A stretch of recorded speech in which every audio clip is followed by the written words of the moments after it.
नमस्कार, स्वागत है आप सभी का पावर ब्रेकफास्ट में। आपके साथ मैं हूं नेहा आनंद। आइए देख लेते हैं कि मंगलवार की सुबह अंतर्राष्ट्रीय बाजारों से हमारे मार्केट्स के लिए कैसे संकेत हैं। एक अच्छी शुरुआत हुई है। गिफ्ट निफ्टी 56-57 अंकों की स्ट्रेंथ के साथ कर रहा है कारोबार। इसके साथ ही डाउ नैस्डैक फ्यूचर्स पर नजर डालिए। फ्लैट टू पॉजिटिव ट्रेड ही डाउ फ्यूचर्स में इस समय दिख रहा है। 13-14 अंकों की स्ट्रेंथ वहां पर है और नैस्डैक फ्यूचर्स पर भी नजर डालें तो 12-13 अंकों की स्ट्रेंथ वहां भी दिख रही है। दमदार स्ट्रेंथ जापानीज मार्केट निके में, जो कि 200 अंकों से अधिक की स्ट्रेंथ के साथ कर रहा है कारोबार। और बाकी जितने मार्केट्स भी खुले हैं, आप कह सकते हैं कि ऑलमोस्ट आधे से 1% की स्ट्रेंथ पर कर रहे हैं कारोबार। मिला जुला सा कारोबार हमने कमोडिटी स्पेस में देखा है। सोना चांदी तो दायरे में है। कच्चा तेल भी $78 के इर्द गिर्द ही घूम रहा है।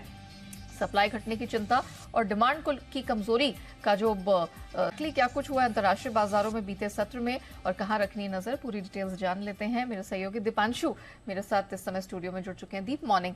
किस प्रकार के संकेत मिल रहे हैं और कल अमेरिकी बाजारों में क्या कुछ हुआ है? अच्छा एक्शन हुआ है फाइनली।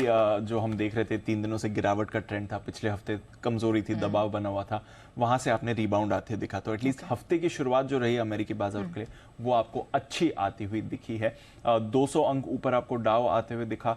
हल्की खरीदारी आपने नास्डैक और S&P 500 में देखी। जो 3 दिन की गिरावट का ट्रेंड था उस पर ब्रेक लगा है और अच्छी बात है कि डेज हाई पर आपको बाजार बंद होते हुए दिखे हैं, तो यहां से भी थोड़ा कॉन्फिडेंस हमें आना चाहिए।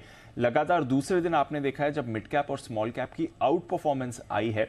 1.5% से ज्यादा 1.6% ऊपर था उनका रसल 2000 इंडेक्स। तो वहां से हम देख रहे हैं 2 दिनों से बाजार में थोड़े स्ट्रेंथ के संकेत आ रहे हैं और कल तो ऑफकोर्स फ्रंटलाइन इंडिसेस में भी एक अच्छा रिबाउंड हुआ। तो एक अच्छा सेशन माना जाएगा जहां तक अमेरिकी बाजारों का सवाल है। इसलिए आज सुबह आप एशिया में भी पॉजिटिविटी का माहौल देख रहे हैं। इकोनॉमी से जुड़े स्टॉक्स में आपने खरीदारी भी आती हुई दिखी, तो वो एक अच्छा संकेत था। इसके अलावा सेमीकंडक्टर शेयर्स, यहां से बढ़िया परफॉर्मेंस थी। इंटेल का शेयर करीब 3% ऊपर था। मेटा में 1-1.25% की खरीदारी थी, जिससे नैस्डैक को सहारा मिला। हालांकि कल अल्फाबेट और माइक्रोसॉफ्ट पर दबाव आपने देखा। तो ओवरऑल एक अच्छा सेशन था जहां तक अमेरिकी बाजारों का सवाल है। कोई ऐसे नए ट्रिगर या संकेत तो नहीं आते हुए दिखे हैं। यह हफ्ता काफी इंपॉर्टेंट है क्योंकि इन्फ्लेशन डेटा कल आने वाला है। एक्सपेक्टेशन है कि 5% से गिरकर इनका इन्फ्लेशन 3.1% रहेगा, तो उस पर बाजार की अभी नजर बनी हुई है।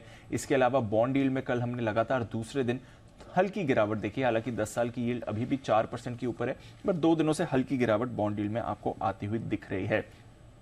कल कुछ फेड के मेंबर्स का बयान भी आपको आते हुए दिखा, जहां पर वो अभी भी संकेत दे रहे हैं कि हम एक्सपेक्ट करते हैं कि आगे रेट हाइक्स आएंगी। तो फेड की तरफ से तो एक क्लियर कम्युनिकेशन आ रहा है कि उन्हें आगे रेट हाइक्स आते हुए दिखती हैं। बट बाजार अभी भी अनडिसाइडेड है कि क्या ये जो जुलाई के महीने की रेट हाइक होने वाली है, क्या वो आखिरी रेट हाइक रहेगी या इसके आगे और रेट हाइक संभव है। बट फिलहाल कल थोड़ा आपको रिलीफ आते हुए दिखा। आज फेड के सदस्य जेम्स बुलार्ड साहब भी बात करने वाले हैं, तो देखते हैं उनके भी भाषण कैसे निकल कर आते हैं।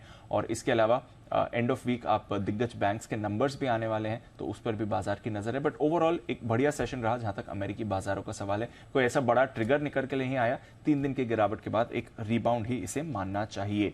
यूरोप में भी आपको अच्छी खरीदारी दिखी। 1/4 से आधा % ऊपर यूरोप के बाजार आपको आते हुए दिखे हैं। डॉलर इंडेक्स ये 3 हफ्ते के निचले स्तर पर है, 102 के थोड़ा नीचे, तो वहां पर कुछ ज्यादा बड़ा एक्शन नहीं हो रहा है। कमोडिटीज को डाउनसाइड सपोर्ट मिल रहा है। हालांकि कल हमने देखा कि कच्चे तेल में आपको 1% की गिरावट आती हुई दिखी। 1.5 महीने की ऊपरी स्तर से ब्रेंट गिरा है। फिलहाल $78 के एग्जैक्ट लेवल पर आपको ट्रेड करते हुए दिखेगा।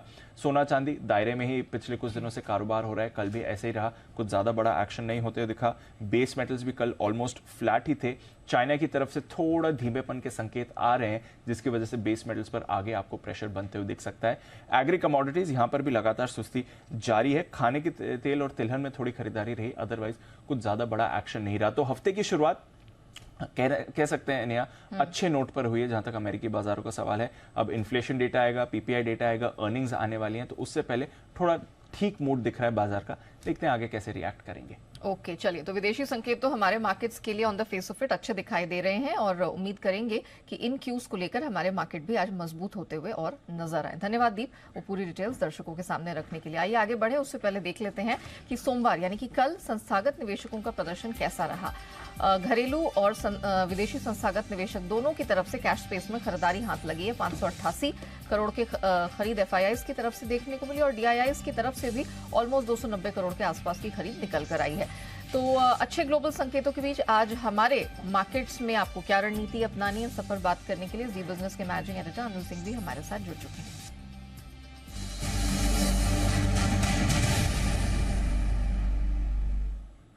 सर मॉर्निंग, जिस तरह के संकेत हमें मिलते हुए दिखाई दे रहे हैं, ऑफ कोर्स आगे भी बहुत सारे डेटा पॉइंट्स का इंतजार रहेगा। हमें आज क्या करना है? निफ्टी, बैंक निफ्टी सर कौन सी रेंज पे फोकस करें?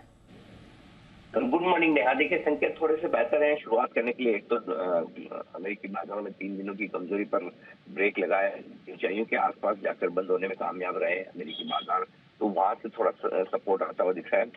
दूसरा सपोर्ट, जो आंकड़े हैं कल के FIs के, वो थोड़े से बेहतर हुए। कह सकते हैं कि बिकवाली का दबाव कम हुआ है, थोड़ी कैश मार्केट में खरीदारी और वायदा कारोबार में जो कल हमने आंकड़े देखे थे काफी जबरदस्त बिकवाली के थे, उसके सामने आज बिकवाली कोई खास है नहीं, तो वहां से सपोर्ट आता हुआ दिख रहा है। लोकल फंड ने भी थोड़ी बहुत ही सही लेकिन पॉजिटिव खरीदारी के आंकड़े दिखाए हैं, तो उस लिहाज से ये ठीक है। तीसरी जो अच्छी बात है वो ये कि बाजार हल्के भी हैं। पुटकॉल रेशियो पर आप देखिए, बैंक निफ्टी तो 0.74 के पुटकॉल रेशियो पर है, निफ्टी भी 1 के आसपास है, तो आई थिंक हल्के बाजार भी है, तो थोड़ी अपसाइड के लिए जगह बन रही है। कल आपने फिर से क्लोजिंग के वक्त थोड़ी सी रिकवरी आते हुए दिखा, और लगातार 6 दिन से निफ्टी 19,300 के ऊपर बंद होने में कामयाब है। तो आई थिंक इन संकेतों के बीच में एक बार रेंज के ऊपरी सिरे जाने की कोशिश करेंगे। पहले आपको सपोर्ट बता दूं, 19,300 19,325 आपके लिए तुरंत सपोर्ट का काम करेगा, और इसके नीचे जाने पर ही कमजोरी आपके लिए आती हुई दिखेगी। ऊपरी स्तरों पर 19,425 19,500 ये 75 पॉइंट की रेंज ऐसी है जहां पर आपको प्रॉफिट बुकिंग आती हुई दिखेगी। इसके पार निकलने पर नए हाइज के आसपास आप पहुंचने की कोशिश कर सकते हैं। फिलहाल 19,425 19,500 आपके लिए सप्लाई जोन रहेगा। जहां तक बैंक निफ्टी का सवाल है, यहाँ थोड़ी सी कल फिर हमने कमजोर क्लोजिंग देखिए 44,850 के आसपास। मुझे लगता है सपोर्ट थोड़ा सा दूर है, 44,450 44,525, उसके पहले कोई खास सपोर्ट नहीं है, छोटा सा 44,700 के आसपास है, और उसके नीचे जो सपोर्ट आपको मिलेगा वो मिलेगा 44,450 525 का, और ऊपरी स्तरों पर 45,125 45,225 ये आपके लिए आज का है सप्लाई जोन। तो इन लेवल्स पर रखिए आपको नजर। जी सर धन्यवाद हमारे दर्शकों को दिशा देने के लिए। तो लेवल्स नोट कर लीजिए, 19,300 325 ये आपके लिए सहारा देने वाली बैंड होगी। अपर बैंड 19,500 तक स्ट्रेच होती हुई निफ्टी के लिए यहां पर दिखाई दे रही है। वहीं बैंक निफ्टी के लिए 44,450 से 525 आपको इस सपोर्ट रेंज पर फोकस करके चलना है। यहां पर आपको मार्केट स्टेबलाइज होता हुआ काफी हद तक मिलेगा। अपर बैंड जो है वो 45,125 से 225 के बीच स्ट्रेच होता हुआ आज के लिए नजर आ रहा है। अब जान लेते हैं आइए कि खबरों के दम पर किन स्टॉक सेक्टर्स में दिखेगा एक्शन। अरमान हमारे साथ पूरी डिटेल्स लेकर जुड़ चुके हैं। अरमान मॉर्निंग, महत्वपूर्ण ट्रिगर्स आज के लिए और खबरों के दम पर कहाँ एक्शन? जी गुड मॉर्निंग। ट्रिगर्स में अगर आप देखें जो नतीजे हैं वहाँ पर अगर कुछ नतीजे आते हुए दिखेंगे, कैश में आपको Elecon engineering, PCBL, plastic blends India जो है उनके नतीजे आएंगे। GST काउंसिल की मीटिंग है न्यू दिल्ली में। तत्व चिंतन फार्मा, यहाँ पे बोर्ड बैठक में फंड जुटाने पर विचार किया जाएगा। एवेलेंट टेक्नोलॉजीज 50% जो एंकर लॉक इन है वो आपको खत्म होता हुआ दिखेगा, और अदानी हिंडनबर्ग केस मामले की अगली सुनवाई जो है वो भी होगी। IPO के हिसाब से सेंको गोल्ड, इसका जो IPO अलॉटमेंट है। एक्स डेट है कई सारे स्टॉक्स में, जिसमें डॉक्टर रेड्डीज फाइनल डिविडेंड 40 का, JSW स्टील फाइनल डिविडेंड 3.4 का, बालकृष्ण इंडस्ट्रीज फाइनल डिविडेंड 4 का, और परसिस्टेंट सिस्टम की अगर आप बात करें वहां पर भी डिविडेंड जो है 22 का है। बिजनेस अपडेट्स जो रेगुलरली आ रहे हैं, अब ये जून 2023 के जो आप लाइफ इंश्योरेंस के जो है डेटा आता हुआ दिखा है, जिसमें न्यू बिजनेस प्रीमियम की अगर आप बात करें, HDFC लाइफ में लगभग 33% की आपको बढ़त दिखेगी। ICICI प्रू में लगभग 23%, मैक्स लाइफ वहाँ पर भी 45%, SBI लाइफ वहाँ पर अगर आप देखें यहाँ पर आपको गिरावट आती हुई दिखी है, 13% की यहाँ पर गिरावट आई है। बजाज अलियांस लाइफ की बात करें तो वहाँ पर भी आपको 30% के आसपास की गिरावट आती हुई दिखी है। और अगर LIC की बात करें तो LIC में लगभग 21% की आपको बढ़ोतरी है। गुजरात पीपावा पोर्ट, यहाँ पर Q1 में जो कंटेनर वॉल्यूम है वहाँ पर लगभग आपको 6.5% के आसपास की बढ़ोतरी दिखेगी। खबरों पे आ जाएं। खबरों में सबसे इंपॉर्टेंट अगर आप बात करें वेदांता, जहाँ पर चिप बनाने के लिए वेदांता और फॉक्सकॉन का जो है JV टूटा है, उसमें दोनों ही कंपनियों जो है उनका ये कहना है कि नया पार्टनर जो है तलाश करेंगे, और निवेश जो है वो निवेश के लिए प्रतिबद्ध है। इसी पे अगर आप बात करें सेमीकंडक्टर फैब प्रोजेक्ट पर, वेदांता का बयान आता हुआ दिखा। उन्होंने कहा है कि चिप फैसिलिटी के लिए दूसरे पार्टनर से बातचीत है, और जल्द ही वो अगर आप देखें प्रोडक्शन ग्रेड के लिए लाइसेंस जो है वो हासिल करेंगे। और ये दोनों कंपनियों के जो ये बीच डील में सरकार को जो है इसका अगर आप देखें ओवरऑल रिस्पेक्टिव ये है। SBI कार्ड्स और पेमेंट सर्विसेज यहाँ पर भी अपडेट है। अगर आप बात करें कि अभिजीत चक्रवर्ती साहब जो हैं MD और CEO पद पर नियुक्त हो चुके हैं और वो जो अपना पदभार संभालेंगे वो 12 अगस्त से जो है ये अपना पदभार संभालेंगे। नज़ारा टेक्नोलॉजीज यहाँ पर इक्विटी के जरिए अधिकतम 750 करोड़ जुटाने की मंजूरी मिलती हुई दिखी है, जिसमें आप QIB प्रेफरेंशियल अलॉटमेंट के जो जरिए है वो फंड जुटाएंगे। कार ट्रेड टेक यहाँ पर कंपनी ने सोबेक्स के साथ अगर आप देखें शेयर खरीद का करार किया है, जिसमें अगर आप बात करें सोबेक्स ऑटो की पूरी हिस्सेदारी अधिग्रहण के लिए करार करते हुए दिखे हैं और अगर आप पूरी हिस्सेदारी जो है वो लगभग 538 करोड़ के आसपास में जो है खरीदी जाएगी। सांगी मूवर्स यहाँ पर अगर आप बात करें तो रिन्यूएबल एनर्जी सेक्टर में इनको IPP जो कि इंडिपेंडेंट पावर प्रोड्यूसर्स हैं उनसे लगभग 150 करोड़ का जो है वर्क ऑर्डर मिला है और इसी के साथ बात करें कि ऑर्डर में 50% हिस्सा क्रेन सर्विस और शेष विंड जो है EPC सर्विसेज के लिए है। और अंत में बात करें बल्क डील्स में, जहां पे sign DLM Nippon India mutual fund ने यहां पर 5 लाख शेयर 403 के भाव पर खरीदे। ऑलराइट, चलिए बहुत धन्यवाद अरमान आपका वो पूरी डिटेल दर्शकों के सामने रखने के लिए। आइए बढ़ते हैं आगे और सबसे पहले आज कमोडिटी बाजार की रणनीति समझ लेते हैं और केडिया कमोडिटीज के अजय केडिया जी हमारे साथ इस समय फोन लाइन पर जुड़ चुके हैं। केडिया जी गुड मॉर्निंग सर, बहुत स्वागत है आपका। कच्चा तेल $78 के पार फिर से जाके टिक रहा है। कल हमने उसे 1.5 महीने के हाई से स्लिप होते हुए देखा। अब यहाँ पे क्या करना है, क्योंकि दोनों तरफ के फैक्टर्स है। सप्लाई कट का ऐलान हो चुका है ओपेक सदस्यों की तरफ से और दूसरी तरफ अमेरिकी प्रेसिडेंट्स मान रहे हैं कि अभी और रेट हाइक करनी बाकी है। तो ऊंट किस करवट बैठेगा, क्या करें? Very good morning Neha ji. Definitely अगर हम देखें तो वॉलिडिटी अनसर्टेनिटी धीरे धीरे बढ़ते जा रही है। टेक्निकल चार्ट्स पे देखिए तो एक बड़ी वॉलिडिटी की आगाज हो रही है, जो हमें लगता है कि जुलाई मंथ में ही कम से कम हम $7-8 तक का भी बड़ा मूव देख सकते हो। उसके लिए कुछ बड़ा इवेंट होना जरूरी है और वो सामने दिखाई भी दे रहा है। जिस ढंग से डॉलर इंडेक्स में कंटिन्यू गिरावट है, इसका कहीं ना कहीं रिलीफ हम कच्चे तेल में देख पा रहे हैं, जिसके चलते WTI 73.30 के ऊपर और लगभग 78 के करीब ब्रेंट ट्रेड करता हुआ दिखाई। तो इन ऑल फैक्टर सारे सपोर्टिव भी दिखा रहे हैं। जो पहले हम देख रहे थे कि कंसर्न है डिमांड को लेकर, लेकिन अब सप्लाई कट जो अगस्त में आनी है उसको देखते हुए ट्रेंड पॉजिटिव दिखाई दे रहा है। तो आज के लिए भी कच्चे तेल में कल मार्केट सब डाउन था, मार्केट रेंज में था, बट आज के लिए मुझे लगता है 6000 के करीब लेके चलना चाहिए। 59.20 का छोटा स्टॉप लॉस रखिए, 6150 का इमीडिएट टारगेट। बट अगर हम जुलाई मंथ तक की बात करें तो मुझे लगता है कि अगर ये 6000 के ऊपर कंटिन्यू मेंटेन करता है तो टेक्निकली 6400 रुपए तक की टारगेट हम लेके चल सकते हैं जुलाई मंथ में। तो ये सब इस पे निर्भर करेगा कि सप्लाई कट्स है वो यहाँ पर बराबर फिट इन होती हुई दिखती है कि नहीं। लेकिन आज तो चलिए खरीदारी करनी है। अच्छा, नेचुरल गैस में क्या किया जाए? कल इसमें वापस से हमने धुआंधार क्लोजिंग देखी, 3.5% ऊपर बंद हुआ है, क्या करें? देखिए नेचुरल गैस टेक्निकली तो काफी साउंड है, पॉजिटिव ट्रेड कर रहा है। इंटरनेशनल में भी 2.66 के ऊपर, 2.8 तो इमीडिएट टारगेट है। बट मुझे लगता है कि जो वेदर को लेकर जो कंसर्न्स थे वो अब ज्यादा गहराते जा रहे हैं और डिमांड भी धीरे धीरे इंप्रूव हो रही है। टेक्निकली भी 210-15 के ऊपर के लेवल काफी स्ट्रांग है। तो मुझे लगता है करंट लेवल से 219 से भी लेके चलिए, थोड़ा सा स्टॉप लॉस बढ़ा रखिए 210 का और व्यू 3 से 4 दिन का लेके चलिए। मुझे लगता है कि 228 से 230 तक का लेवल दिखा सकता है। ओके अच्छा, अब जरा सिल्वर पर आपका व्यू जानना चाहेंगे, गोल्ड सिल्वर दोनों पे, क्योंकि बहुत छोटे दायरे का ट्रेड खासतौर से गोल्ड में देखने को मिला है। अब यहाँ से करना क्या है, क्योंकि डॉलर इंडेक्स यहाँ पर 3 हफ्ते के लोज पर है। तो गोल्ड और सिल्वर क्या किया जाए? नहीं, मुझे लगता है खाली एक कंसर्न जो है ना वो आगे के एक रेट हाइक का है दिस मंथ में जो है, क्योंकि अभी अगर CME के अगर हम फेड वॉच टूल की बात करें तो 92.4% चांसेस है कि 0.25 का एक रेट हाइक होगा। तो ओवरऑल इसके बाद स्लोली एंड स्टेडली प्राइसेस को सपोर्ट ही मिलना है। आई थिंक डॉलर इंडेक्स की गिरावट के चलते तेजी ही रहेगी, बट अपसाइड भी थोड़ा कैप रहेगा।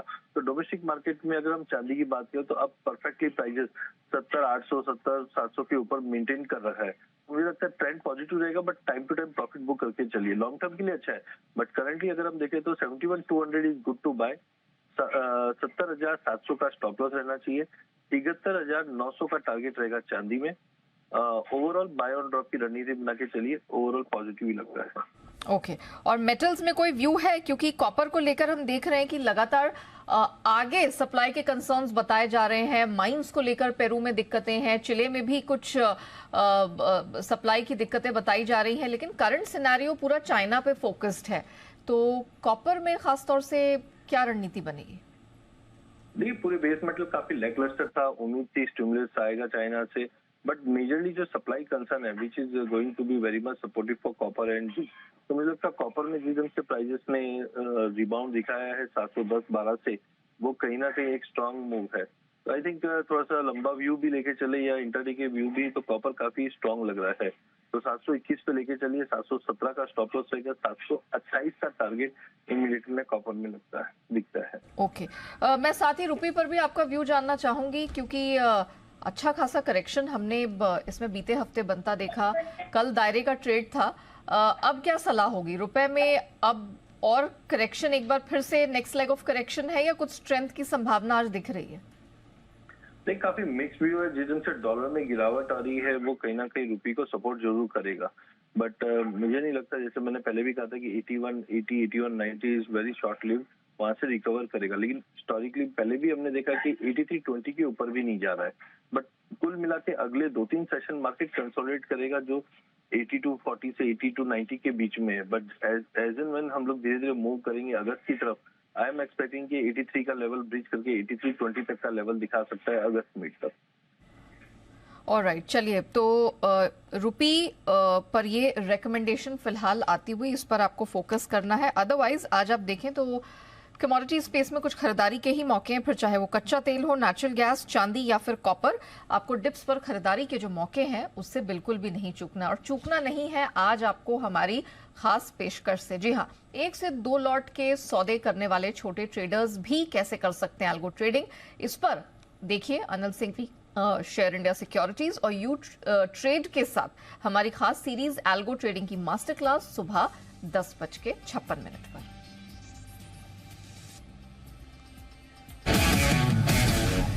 हमारे ऑफिस में 17 डेफ एंड डम बच्चे हैं, बोल नहीं सुन सकते, सुन नहीं सकते, बट वो एल्गो ट्रेडिंग कर रहे हैं। अगर ये गलत फहमी में बैठा कि मैं नहीं कर सकता, तो अगर कोई डेफ एंड डम बच्चा कर सकता तो फिर आप कैसे नहीं कर सकते? पहली चीज। दूसरी चीज, इससे ये भी प्रूव होती है कि ये मुश्किल काम नहीं है। तीसरी चीज, माइंड ब्लॉक हटा दो कि मैं नहीं सीख पाऊंगा। टेक्नोलॉजी की वजह से ये कुछ जितने भी वर्ग हैं आप सारे जुड़ पा रहे हैं। You trade presents algo trading master class सिर्फ जी बिजनेस पर।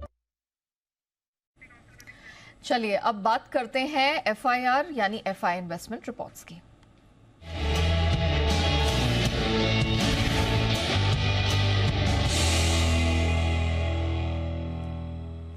आइए जान लेते हैं फॉरेन ब्रोकरेजेस की नजर कौन से स्टॉक सेक्टर्स पर है। अरमान के पास है पूरी डिटेल्स। अरमान बताइए। जी, कई सारी ब्रोकरेजेस की अगर आप देखें रिपोर्ट आती हुई दिखी है। सबसे पहले SBI कार्ड्स पर अगर आप बात करें, मॉर्गन स्टैनली की रिपोर्ट है, वो मेंटेन कर रहे हैं ओवरवेट को, टारगेट रख रहे हैं 1155 का, जो कि अगर आप मौजूदा भाव देखेंगे 836 का, उससे काफी बड़ा ज्यादा है। मैक्वायरी की ही SBI कार्ड्स पर रिपोर्ट है, मेंटेन कर रहे हैं वो भी आउट परफॉर्म को, और अगर टारगेट रख रहे हैं 1000 का। मॉर्गन स्टैनली की अगर आप देखें तो बजाज ऑटो पे रिपोर्ट है, मेंटेन कर रहे हैं ओवरवेट को और टारगेट रख रहे हैं 5063 का। वहीं अगर आप मॉर्गन स्टैनली की अगर आप बात करें टाटा मोटर्स पर, वो जो ओवरवेट है उसे मेंटेन कर रहे हैं और टारगेट जो है वो अच्छा खासा बढ़ा रहे हैं, 617 से बढ़ाकर 711 का टारगेट कर रहे हैं। मौजूदा भाव अगर आप देखेंगे तो 620 के आसपास का है। वहीं मॉर्गन स्टैनली बालकृष्ण इंडस्ट्रीज की अगर आप बात करें तो जो अंडरवेट है उसे वो मेंटेन कर रहे हैं, पर टारगेट यहां पर भी थोड़ा सा बढ़ा रहे हैं, 1711 से बढ़ाकर 1765 का कर रहे हैं। वहीं अगर आप सिटी की विप्रो पर रिपोर्ट देखें तो वो मेंटेन कर रहे हैं सेल को, टारगेट रख रहे हैं 335 का, जो कि अगर आप मौजूदा भाव देखेंगे उससे भी काफी कंपैरेटिवली नीचे है, 390 का मौजूदा भाव है। और नोमुरा ही विप्रो पर जो है वहां पर वो न्यूट्रल का जो स्टैंड है वो तो मेंटेन कर रहे हैं और टारगेट रख रहे हैं 370 का। चलिए अरमान, बहुत धन्यवाद आपका वो पूरी ब्रोकरेज डिटेल दर्शकों के सामने रखने के लिए। आइए आपको ये भी बता दें कि आज GST काउंसिल की अहम बैठक होने वाली है। इस बैठक का एजेंडा क्या है, क्या कुछ निकल कर आ सकता है, इसकी पूरी डिटेल दे रहे हैं जी मीडिया संवाददाता तरुण शर्मा, जो इस वक्त हमारे साथ जुड़ चुके हैं। तरुण, मॉर्निंग। बताइए, आज जो GST काउंसिल की बैठक आप कवर कर रहे हैं, क्या क्या एजेंडा है, क्या क्या बातें हो सकती हैं?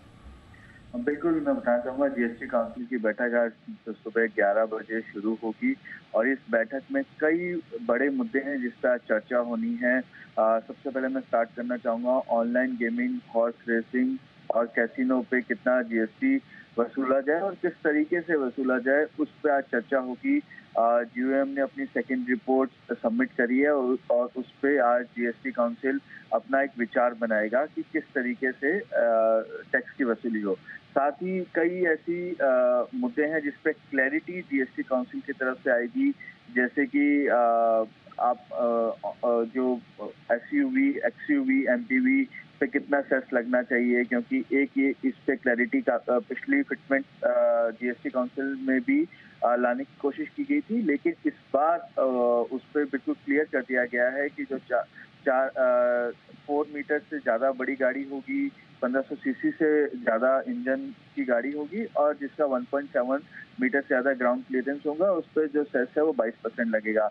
इसके साथ साथ सिनेमा हॉल में जो फूड एंड बेवरेजेस है उनको रेस्टोरेंट कैटेगरी या क्लाउड किचन कैटेगरी में रखने की पे भी क्लैरिटी आएगी। जो हाल में अभी 18% जीएसटी वसूल रहे हैं वो 5% जीएसटी वसूलेंगे आने वाले समय में, और उस पर एक सर्कुलर यहाँ पे सीबीआईसी इशू करेगा। इसके साथ साथ कई चीज़ों पे रेट भी कट होंगे, जैसे अनफ्राइड यदि चिप्स हैं तो उन पापड़ हैं उन पे 18% अभी जीएसटी लगता है, तो 5% करने की फिटमेंट ने प्रपोजल दिया है। साथ ही एक कैंसर की दवाई है जिसकी कॉस्ट जो है वो 63 लाख है, उस पर आईजीएसटी को 12% से 0% करने की बात है। रेयर डिजीज के लिए फूड एंड मिनरल्स जो हैं उनके लिए आईजीएसटी 12% से 0% करने का प्रपोजल है। और एक और इम्पॉर्टेंट मुद्दा है जिसपे क्योंकि स्टेट जीएसटी काउंसिल का पार्ट होते हैं, तो उसमें ये डिस्कशन होना है।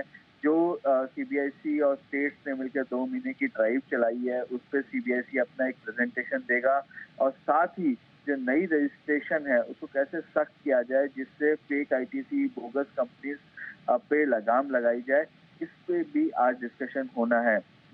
एक जो काफी लंबे समय से लंबित मामला है जीएसटी ट्रिब्यूनल का, उस पर भी आज क्लैरिटी आएगी कि कितनी बेंचेस होंगी, कहाँ बेंचेस हो सकती हैं, स्टेट जीएसटी या स्टेट्स को क्या क्या अमेंडमेंट अपने स्टेट जीएसटी एक्ट में करने हैं, उस पर भी आज ये क्लैरिटी आएगी। जो उम्मीद की जा रही है कि मार्च तक ही स्टार्ट हो पाएगा, लेकिन आज इस बेंचेस के बारे में पता लग पाएगा, पावर्स के बारे में पता लग पाएगा। इन सभी मुद्दों पे आज चर्चा जीएसटी काउंसिल में होगी। ओके, चलिए धन्यवाद तरुण आपका वो पूरी डिटेल रखने के लिए। तो प्राइमरीली हमने देखा है कि यहाँ पर मल्टी स्पेस मल्टीप्लेक्स जो सेक्टर है या साथ में आप जहाँ पर कसिनो है, ऑनलाइन गेमिंग है, ये वाले जो स्टॉक्स हैं, ये वाले सेक्टर्स हैं, आज खासतौर से फोकस रहेगा। लेकिन उसके अलावा भी बहुत सारे मुद्दे हैं जिन पर चर्चा होनी है और कुछ क्लैरिटी यहाँ निकल कर आ सकती है। इसी बीच एक बार जरा एशियन मार्केट्स पर नजर डाल लेते हैं। गिफ्ट निफ्टी पर नजर डालिए, 60 अंकों की स्ट्रेंथ यहाँ पर दिख रही है, एक अच्छी तगड़ी शुरुआत होती हुई दिखी है। जापानीज मार्केट निके, हाँ यहाँ पर हमने देखा है ऊपरी स्तरों से स्ट्रेंथ थोड़ी सी ट्रिम होती हुई दिखी है। ऑलमोस्ट आधे घंटे पहले हमने देखा था कि 200 पॉइंट से ऊपर की स्ट्रेंथ थी, अभी 150 पॉइंट से कुछ कम की ही स्ट्रेंथ दिखाई दे रही है। लेकिन बाकी जितने मार्केट्स यहाँ पर खुले हैं सब में हम देख रहे हैं ऑलमोस्ट आधे से 1.25% तक की स्ट्रेंथ के साथ कारोबार होता हुआ नजर आ रहा है। तो इंटरनेशनल मार्केट के क्यूज अच्छे रहे हैं। अमेरिकी बाजारों में 3 दिन की जो गिरावट है उस पर ब्रेक लगता हुआ दिखा। डाउ फ्यूचर्स हो, नास्डैक फ्यूचर्स हो, यहाँ पर भी हम देख रहे हैं कि कोई बहुत दिक्कत वाली बात है नहीं, दायरे का ही ट्रेड होता हुआ दिखाई दे रहा है। तो ये सारे फैक्टर्स हैं जो आज क्लियरली एशियन मार्केट्स पर अपनी छाप छोड़ते हुए नजर आ रहे हैं, और उसी के चलते हम देख रहे हैं कि एक दायरे का बट पॉजिटिव टेरिटरी में ट्रेड होता हुआ नजर आ रहा है। चलिए इसी के साथ पावर ब्रेकफास्ट को हम यही रैप अप करते हैं, लेकिन आप बने रहिएगा जी बिजनेस के साथ।